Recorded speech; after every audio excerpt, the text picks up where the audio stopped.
On this slide, we are going to talk about the changing population in Minnesota during the 1850s.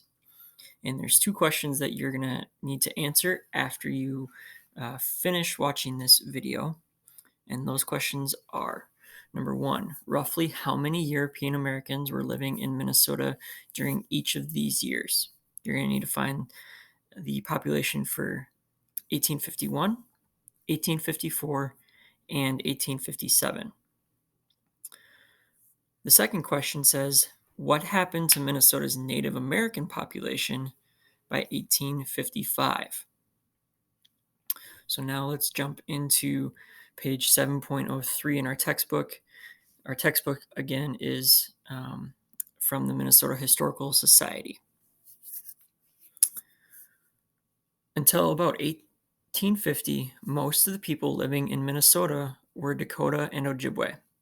By the 1860s, though, many European American settlers were in the majority. They took over the land of the Dakota and the Ojibwe with incredible speed. Before the treaties of Traverse des Sioux and Mendota were signed in 1851, about 6,000 European Americans were living in Minnesota.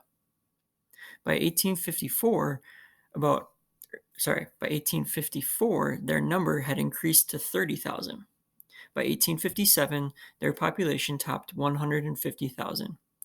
Between 1849 and 1858, Minnesota was the fastest growing place in the United States. It had become one of the most popular destinations in a great migration of people from east to west, known as westward expansion. When Minnesota Territory was created, its American Indian population was far greater than that of the European American newcomers. It didn't stay that way for long, though. A government official, the U.S. Commissioner of Indian Affairs, kept population records of Native people. According to these records, there were more than 31,000 American Indian people living in and around Minnesota Territory in the early 1850s.